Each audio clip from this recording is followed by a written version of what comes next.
이 높은 산에서 예수님이 변모되셨다, 변화하셨다, 이 이야기를 알고 계실 겁니다. 그래서 보통 변화산 사건이라고도 이야기하죠. 이 중요한 것은 이 사건이 제자들이 오늘 나오는 세 명의 제자 베드로와 야고보와 요한, 이 제자들의 체험이 제자 공동체에 알려지고 우리 교회에 알려져서 이 복음서 중에서도 공관 복음서에 다 기록이 되어 있습니다. 마태복음, 마가복음, 누가복음에 같은 사건이 기록되어 있습니다. 그런데 이 공관 복음서에 다 기록되어 있는 이 사건, 어떻게 보면 중요하기도 한데 또 각 복음서마다 특징이 있습니다. 복음서가 가지고 있는 강조점이 있고 복음서마다 관심 가지고 전해야 한다고 생각하는 그런 핵심적인 내용이 있죠. 그리고 이 각 복음서가 쓰여진, 이 복음서가 염두에 두고 있는 이 예수님에 관한 이야기를 읽을 각 상황에 처해 있는 각 교회들이 있습니다.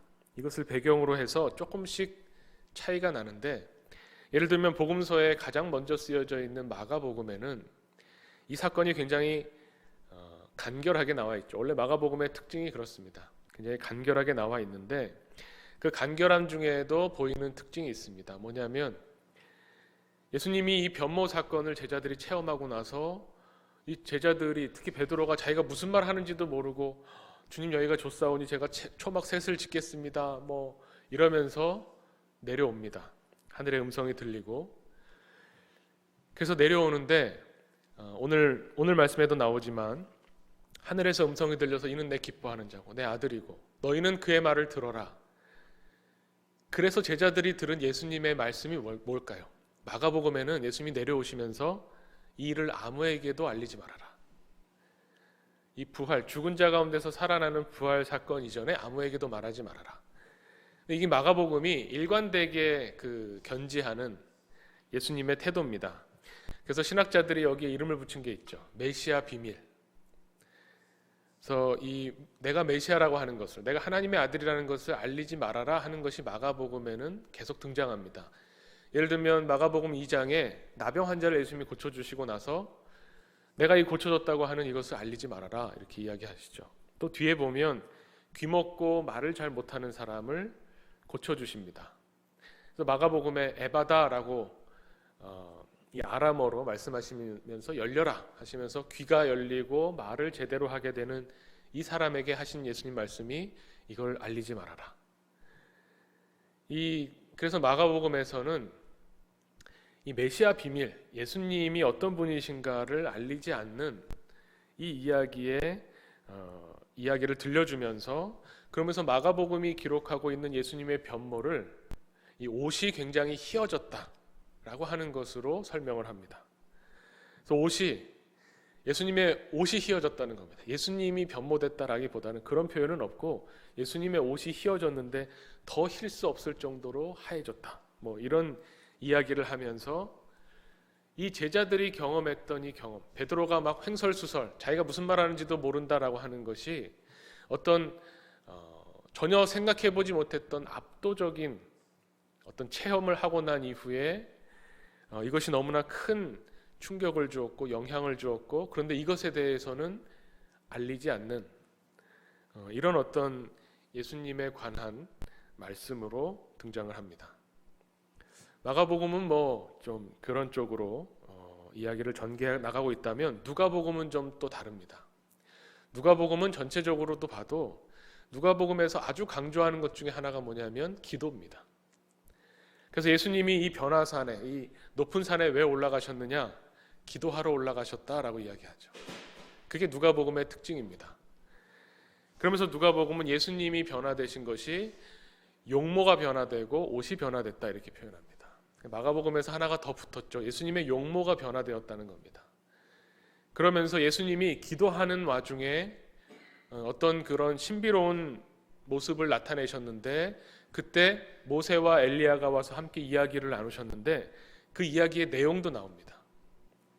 누가복음은 그래서 뭐라고 하냐면 모세와 엘리야가 와서 예수님과 대화를 나누는데 무슨 내용이었냐면 앞으로 예수님이 예루살렘에 가셔서 별세하실 것에 관한 이야기, 그러니까 십자가를 지심으로 죽으심에 관한 것, 여기에 대한 이야기를 했다는 겁니다. 그러니까 이 누가복음은 예수님의 변화산 체험이 어떻게 보면 예수님의 입장에서는 이 십자가의 길을 가야 되는데 이 십자가의 길을 가기 위해서 예수님이 취하실 수 있는 태도가 무엇이냐? 기도하는 겁니다. 하나님과의 소통, 또 앞으로 있을 일에 대한 이 사명에 대한 예수님은 이 기도를 통해서 이 하나님 말씀에 순종하는 모습으로 나가셨다는 것이 보여집니다. 그러면서 재밌는 게 뭐냐면 제자들의 태도인데, 제자들이 예수님과 함께 높은 산에 올라가서 예수님을 열심히 기도하시다가 이런 용모가 변화되는 변화의 그 모습이 드러났는데 제자들은 졸다가, 그 누가복음에 나오는 이 변모 사건 보면 그 부분이 참 재밌습니다. 제자들은 예수님과 같이 기도하러 갔잖아요. 그럼 예수님과 같이 기도해야 되는데 기도하다가 졸입니다. 졸다가 눈을 떠보니까 막 광채가 확 나누면서 예수님의 용모와 옷이 변화되고 뭐 이런 체험을 하게 된 겁니다. 딱 떠오르는 장면이 있죠. 그 이후에 겟세마네의 기도에서도 비슷한 장면이 나옵니다.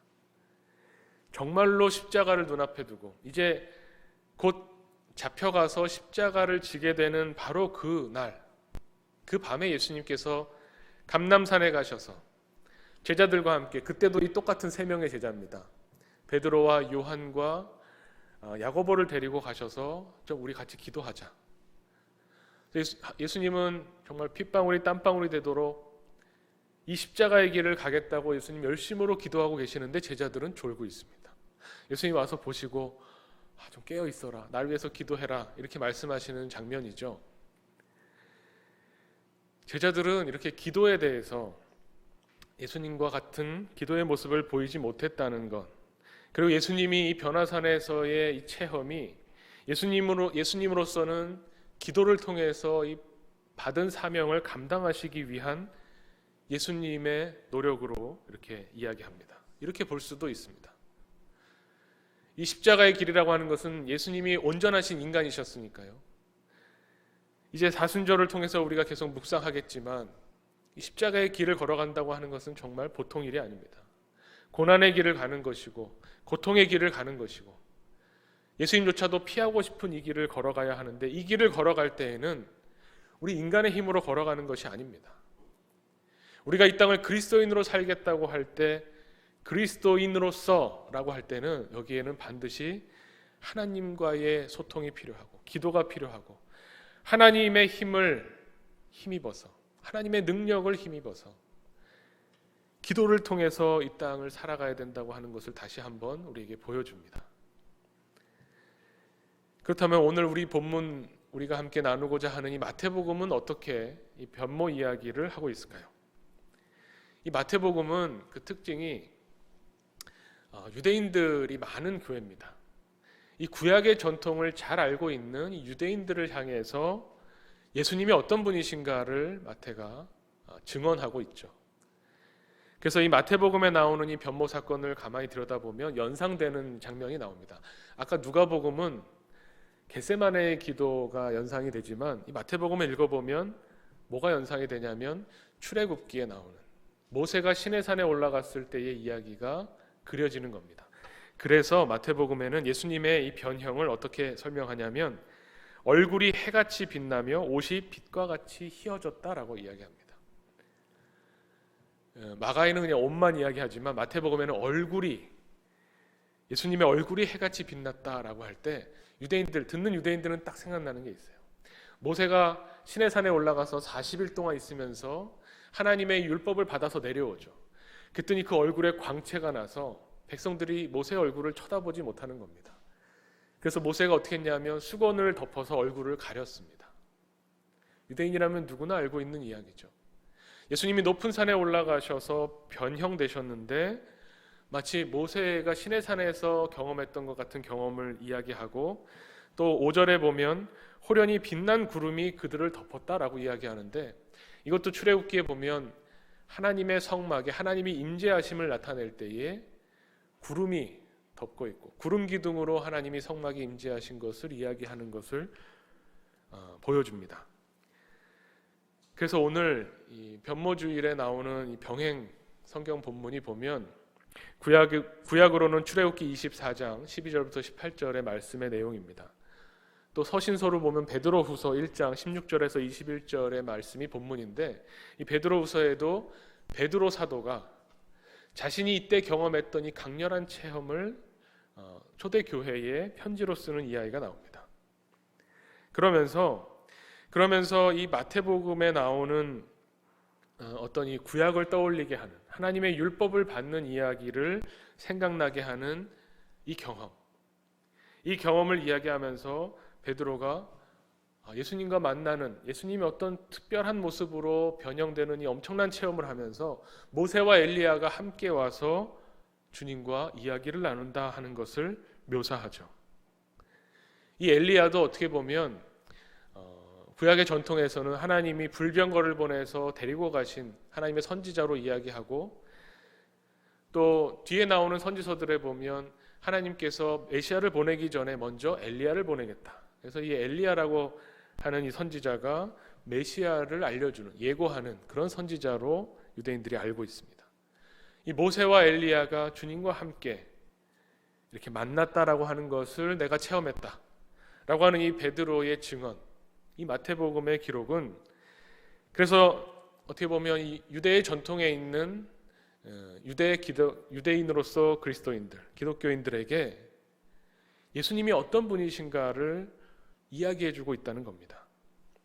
다른 복음서도 마찬가지로 예수님이 어떤 분인가를 우리에게 말해주지만, 특별히 더 이 마태복음은 오늘 이 17장에 나오는 사건 이야기의 앞부분에서부터 쭉 흘러가는 이런 맥락이 있습니다.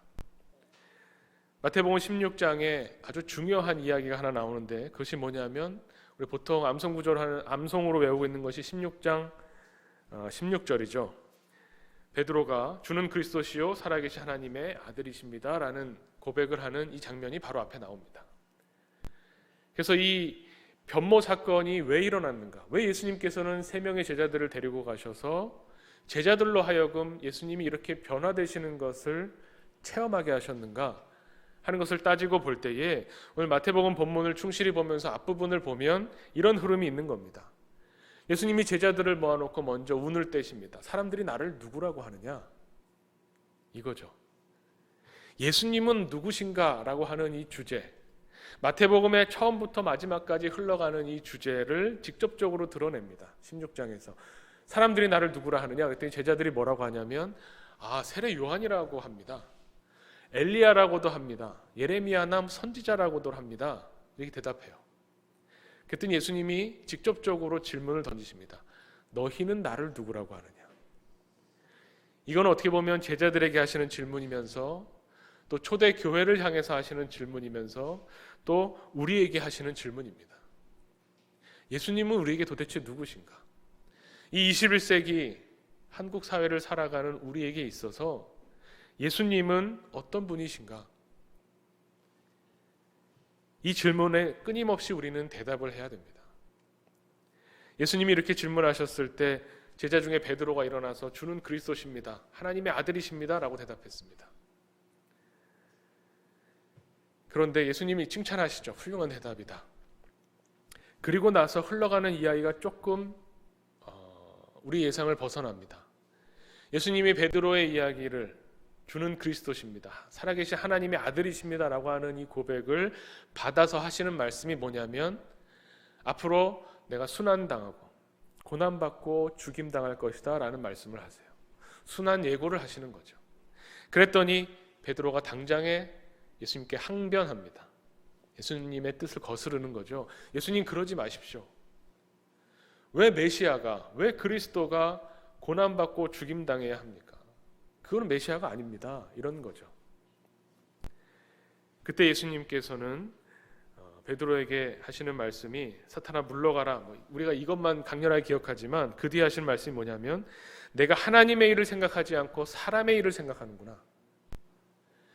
베드로의 고백이 사실은 혈육으로 나온 고백은 아니지만, 예수님이 누구시다라고 하는 것을 알려주는 것이긴 하지만, 예수님이 하나님의 아들이십니다, 메시아이십니다라는 것을 고백하기는 하지만, 그런데 이 고백을 하고 난 이후에 베드로는 하나님의 일이 아니라 사람의 일을 생각했다는 겁니다.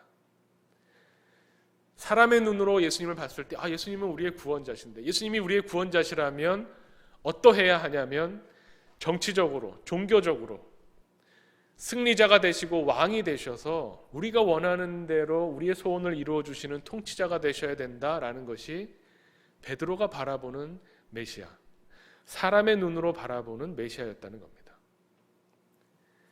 이 일이 있고 난 후에 우리 17장 1절을 보면 이 일이 있고 난 이후 엿새 후에 이 사건이 벌어집니다.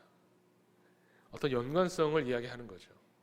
그리고 나서 예수님이 이 제자 3명을 데리고 높은 산에 올라가셔서 예수님이 변형되는 이 사건을 체험하게 하십니다. 이 체험을 통해서 베드로가 무엇을 볼 수 있게 됐을까요? 우리는 이 사건, 이 기록을 통해서 이 제자들의 증언, 초대교회의 증언을 통해서 우리는 어떤 예수님을 보게 됩니까? 베드로가 묘사하는 것, 예수님이 변형되셨다, 광채같이 막 빛이 나셨다, 이건 별로 중요한 게 아닙니다. 예수님이 어떤 분이신가를 다시 보게 되면서 예수님을 체험했다는 이야기인데, 그 예수님이 어떤 분이신가 할 때 갑자기 모세와 엘리야가 등장을 하죠. 모세와 엘리야는 어떤 사람입니까? 과거의 사람입니다. 지나간 사람입니다. 구약 성경에 죽음을 본 사람이 없다 얘기하지만 어쨌든 지나간 과거고 어떻게 보면 죽었다고 생각하는 사람들입니다. 그런데 그 지나간 사람들이 지금 베드로와 야고보와 요한의 눈앞에 현재에 등장한 겁니다.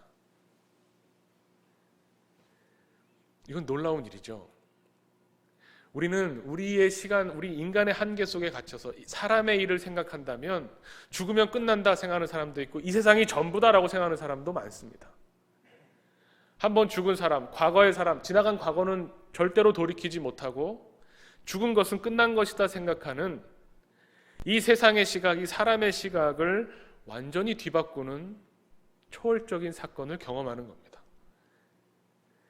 하나님의 나라라는 것이 무엇이에요? 예수님이 보여주시는, 하나님이 직접 우리가 살고 있는 이 세상에 오셔서 하나님이 어떤 분이신가, 하나님의 나라, 하나님의 통치가 무엇인가를 보여주시는데, 이 하나님의 세상에서는, 하나님의 세계에서는 과거, 현재, 미래가 없는 겁니다.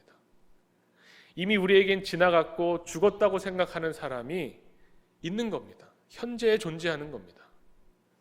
참 이해하기 어려운 사건이죠.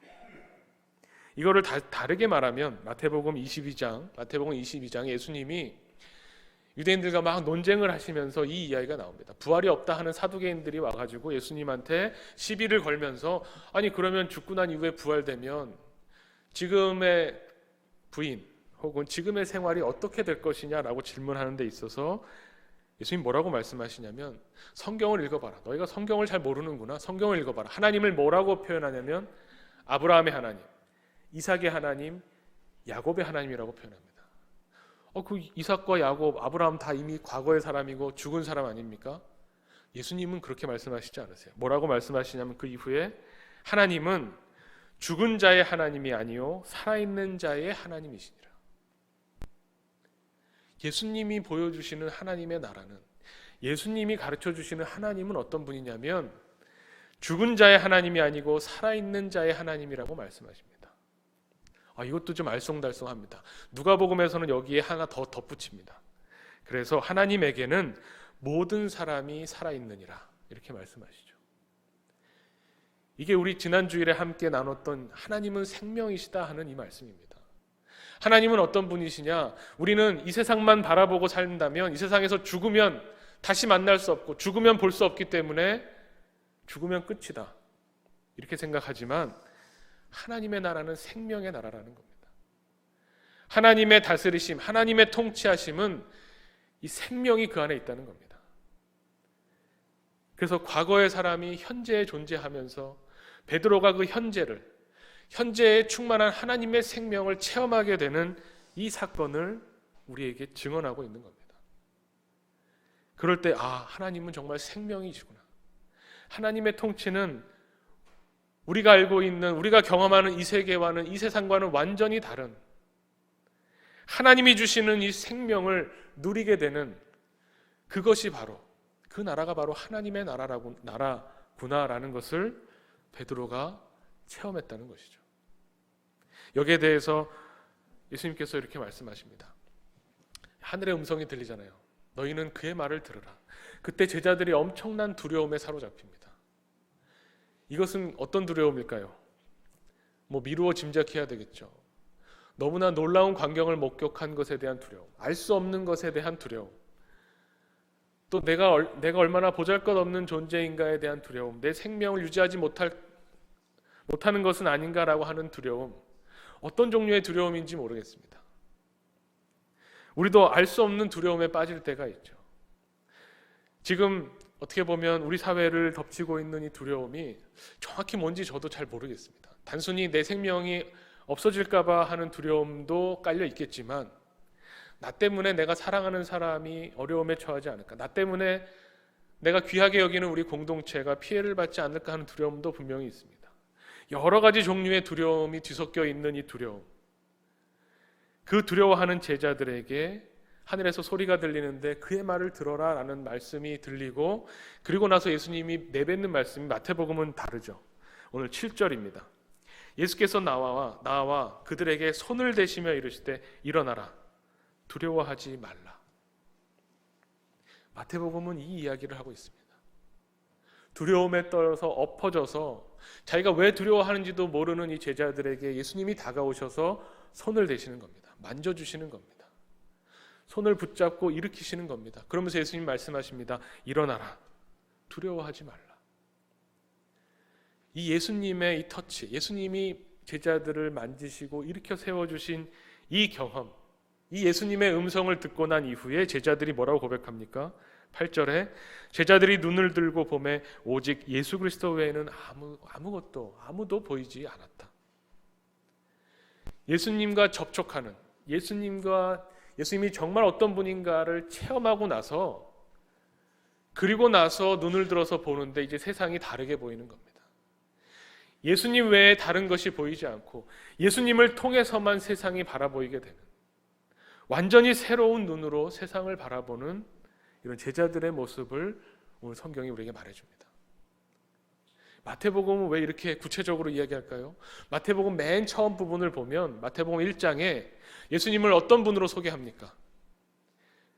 마태복음 제일 처음에 하나님께서 천사를 통해서 예수님이 오실 거라는 것을 알리시면서 뭐라고 말하냐면 그 이름은 임마누엘이라 하리라. 임마누엘은 번역하면 뭡니까? 하나님이 우리와 함께 하신다.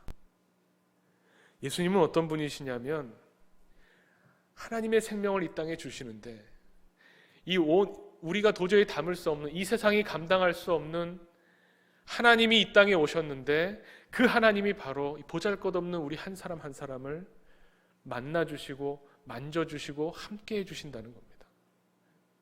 그것이 마태복음이 일관되게 우리에게 말하고 있는 임마누엘입니다. 하나님이 우리와 함께 하실 때에 우리가 두려워하지 않는다. 하나님이 우리와 함께 하실 때에 우리가 하나님이 베풀어 주시는 이 생명을 누릴 수 있다. 우리가 이 땅을 살아갈 때, 이 세상을 바라볼 때 이제 사람의 일로, 사람의 눈으로 세상을 바라보는 것이 아니라 하나님의 눈으로, 오직 예수 그리스도를 통해서 예수님에게 집중하면서 예수님의 말씀을 듣고 예수님을 바라볼 때에 우리는 이 세상을 살아가는데 이 세상에 침투하시는 이 하나님의 나라, 생명으로 우리에게 다가오시는 이 하나님의 나라를 우리가 이 땅에서 체험할 수 있다는 것을 우리에게 증언합니다. 우리는 그런 사람들입니다. 우리가 그냥 오늘 이 말씀을 놓고 보면 제자들이 그냥 이런 경험을 했나 보다, 환상 중에 체험했을 수도 있지. 성경이 증언하고 있는 것은 그렇지 않습니다. 우리는 이 과학의 시대에 살고 있기 때문에 어떤 객관적으로 뭔가 검증돼야만 사실이라고 믿는 거죠. 그건 과학을 믿는 겁니다. 이 과학을 믿는 시대에 제자들이 증언하고 있는 이 체험은 현실의 체험입니다. 우리가 살고 있는 이 현재, 이 시각, 이 현재의 이 현실의 땅에서 예수님이 우리에게 오셔서 하나님의 나라가 어떤 것인가를 보여주는 이 체험. 그래서 우리 그리스도인들은 어떤 사람들이냐면 이 세상밖에 모르고 있는 이 세상을 향해서 하나님의 통치하심이 바로 이 생명이 우리에게서 드러나고 있다는 것을 보여주는 사람들이라는 겁니다. 이제 제자들은 오직 예수님을 바라보면서 그 다음의 길을 걸어갑니다. 하나님의 생명을 바라본 사람, 하나님의 생명을 맛보아 아는 사람으로서 이 땅을 살아가며 세상에 하나님의 생명을 드러내려고 노력하는 겁니다. 이 세상은 예측할 수 없는, 알 수 없는 두려움에 쌓여서 어떻게 해야 될지 알지 못하는 이때에 우리는 주님이 우리에게 오셔서 우리를 붙잡아서 두렵지 않게 하시는 이 하나님을 체험한 사람으로서 세상에 이 생명, 이 사랑을 증언하는 사람들이죠. 이것이 세상과 완전히 다르게 간다, 완전히 세상에서 발을 띄고 사는 것은 아닙니다. 이 세상의 현실을, 하나님의 나라를 맛보면서 살아가는 그런 우리 그리스도인으로서 우리에게 살아가야 할, 우리가 보여줘야 될 이 하나님의 사명을 우리에게 주신다는 것이죠. 예수님을 바라보고 예수님 외에 다른 것을 보지 않고 이 땅을 살아간다면 결국 생명이 없는 이 세상에 생명을 보여주는 주님의 제자로 살아갈 수 있을 겁니다. 예수님이 이것을 위해서 우리를 부르시고 이 시간 우리가 예배드리는 것을 통해서 우리의 예배 중에 우리의 심령 가운데 주님이 오셔서 우리와 함께 하시고 우리를 터치하시며 일어나라, 두려워하지 마라 말씀하시는 주님의 그 음성을 우리가 들으며 나아갈 때에 그때 이 세상에 정말 생명이 무엇인지를 보여줄 수 있을 겁니다. 이번 이 어려운 사태를 겪으면서 많은 생각을 하게 됩니다. 그러면서 더 본질적인 것이 무엇인가를 생각하게 됩니다. 저뿐만 아니라 많은 분들이 경험하셨겠지만 저는 어떤 정치적인 혹은 종교적인 이유가 아닌 세상에 핍박을 받아서 예배를 드리기 어렵고 예배를 못 드린다 하는 것은 상상해 본 적이 있지만 이렇게 될 거라고는 생각을 해본 적이 없습니다. 그런데 이런 일이 벌어졌을 때에 우리가 생각할 수 있는 것은 정말 본질적인 것이 무엇인가, 예배라고 하는 것이 무엇인가, 꼭 어떤 특정한 장소에 특정한 시간에 모여서 특정한 예식과 특정한 형식을 취해서 뭔가를 우리가 행위를 벌여야만 예배가 되는가, 정말 하나님을 예배하고 하나님의 생명을 누리면서 이 땅에 예수님의 제자로 살아간다고 하는 것이, 예배자로 살아간다고 하는 것이 무엇인가를 더 본질적이고 더 근원적인 문제를 깊이 생각하게 하는 요즘입니다.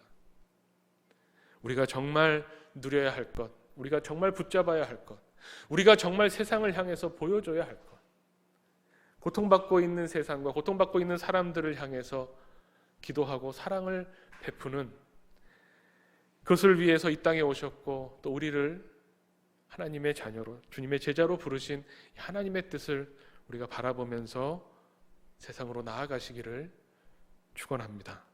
우리 시간에 함께 기도하겠습니다.